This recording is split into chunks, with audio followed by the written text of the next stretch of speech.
26/11/2020 की साकार महावाक्यों में प्यारे बाप दादा ने कहा, मुख्य पॉइंट में, दुर्भाग्यशाली सौभाग्यशाली, सौभाग्य चला जाता है तो दुर्भाग्य कहा जाता है। स्त्री का पति मर जाता है तो वह भी दुर्भाग्य कहा जाता है, अकेली हो जाती है। अभी तुम जानते हो हम सदा के लिए सौभाग्यशाली बनते हैं, वहाँ दुख की बात नहीं, मृत्यु का नाम नहीं होता है, विधवा नाम ही नहीं होता है, विधवा को दुख होता है, रोती रहती है, फल साधु संत है। ऐसा नहीं कि उन्हें कोई दुख नहीं होता है, कोई पागल बन पड़ते हैं, बीमार रोगी भी होते हैं। यह है निरोगी दुनिया, सतयुग है निरोगी दुनिया। तुम बच्चे समझते हो हम भारत को फिर से श्रीमत पर बनाते हैं। इस समय मनुष्यों के कैरेक्टर बहुत खराब है। अब कैरेक्टर सुधारने को भी जरूर डिपार्टमेंट होगी।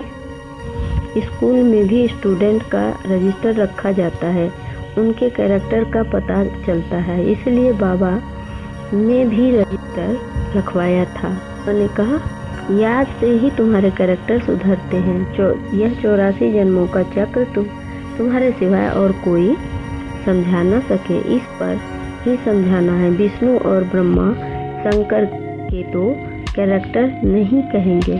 तुम बच्चे जानते हो ब्रह्मा और विष्णु का आपस में क्या कनेक्शन है। विष्णु के 2 रूप हैं, यह लक्ष्मी नारायण। वही फिर 84 जन्म लेते, 84 जन्मों में आप ही पुजारी बनते हैं। प्रजापिता ब्रह्मा तो जरूर यहाँ चाहिए ना, साधारण तन चाहिए, बहुत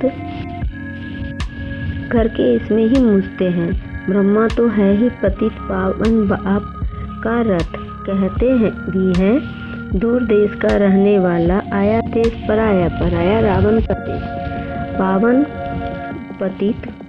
पावन दुनिया बनाने वाला पतित पावन बाप पतित दुनिया में ही आया। मैंने कहा उत्तम मध्यम कनिष्ठ कनेक्शन होती है ना, इसमें 2 मुख्य है।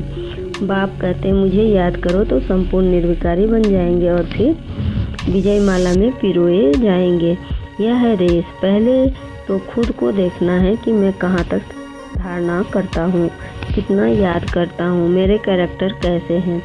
अगर मेरे में ही रोने की आदत है तो दूसरों को खुश मिजाज कैसे बना सकता हूँ। बाबा कहते हैं जो रोते हैं सुख होते हैं, कुछ भी हो जाए लेकिन रोने की दरकार नहीं है।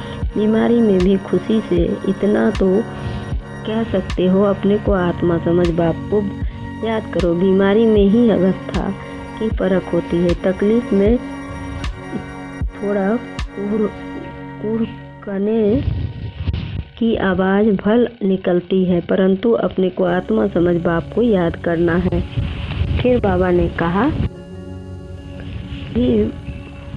अभी बाप कहते हैं तुम कौड़ियों पिछाड़ी टाइम वेस्ट मत करो। यह कहते हैं हम भी टाइम वेस्ट करते थे तो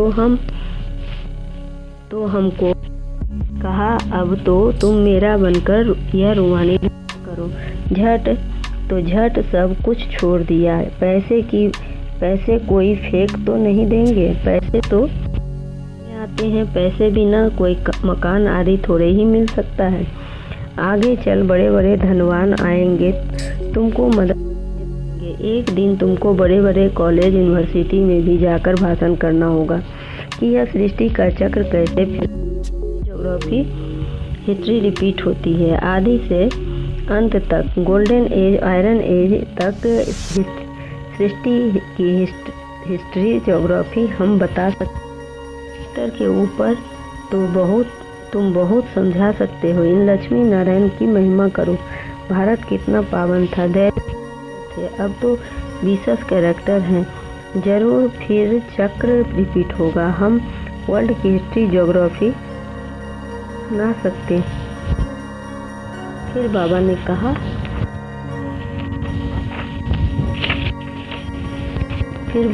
कहा, यहाँ जब सामने योग में बैठाते हो तो भी याद दिलानी है। आत्म अभिमानी हो बैठो, बाप को याद करो।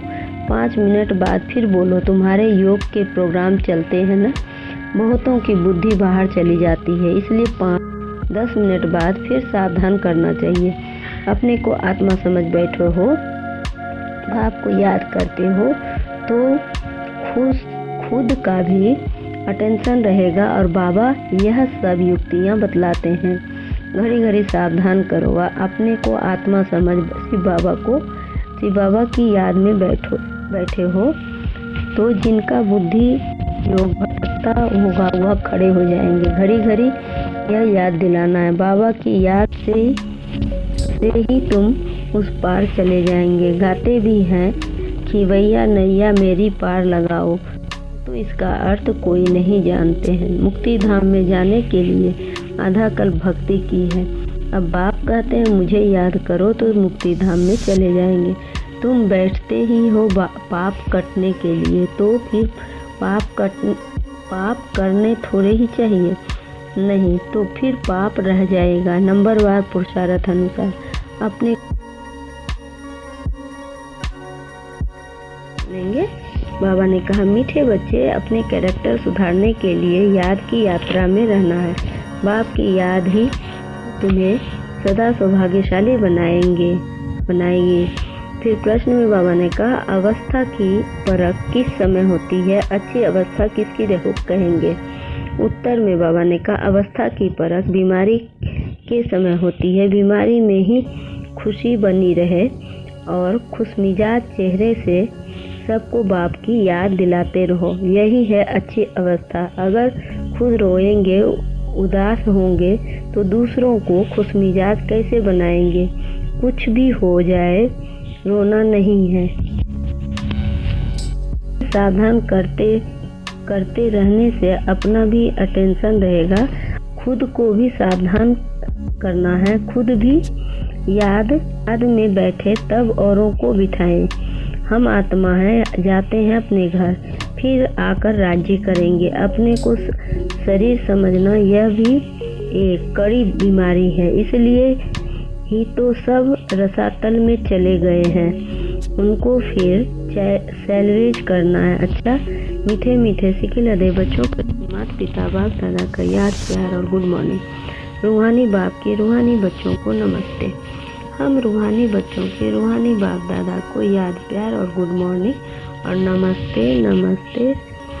सदा रहो हंसते, बन जाओ फरिश्ते, चलते रहो परम धाम के रास्ते। शुक्रिया बाबा, पद्मा पदम शुक्रिया बाबा। धारणा के लिए मुख्य सार है, पहला पॉइंट, अपना टाइम रूहानी धंधे में सफल करना है, हीरे जैसा जीवन बनाना है, अपने को सावधान करते रहना है।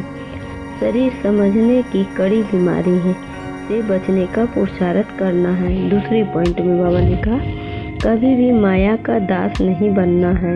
अंदर में बैठ जाप जपना है कि हम आत्मा हैं। खुशी रहे कि हम बेघर से प्रिंस बन रहे हैं। मैंने कहा वाइसलेस की शक्ति द्वारा सूक्ष्म व तीनों लोकों का अनुभव करने वाले श्रेष्ठ भाग्यवान भव। वाइसलेस की शक्ति द्वारा सूक्ष्म व तीनों लोगों का अनुभव करने वाले श्रेष्ठ भाग्यवान भव। स्पष्टीकरण, जिन बच्चों के पास वाइसलेस की शक्ति है, बुद्धि योग बिल्कुल ये रिफाइन है, ऐसे भाग्यवान बच्चे सहज तीनों लोकों का सैर कर सकते हैं। सूक्ष्म वतन तक अपने संकल्प पहुंचाने के लिए सर्व संबंधों के सार वाले महीन याद चाहिए। यही सबसे पावरफुल तार है। इसके बीच में माया इंटरफेयर नहीं कर सकती है।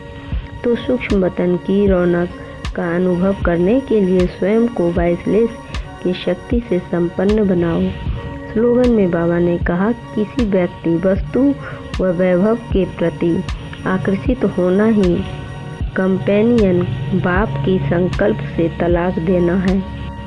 किसी व्यक्ति, वस्तु व वैभव के प्रति आकर्षित होना ही कंपेनियन बाप को संकल्प से तलाक देना है। ओम शांति, ओम शांति।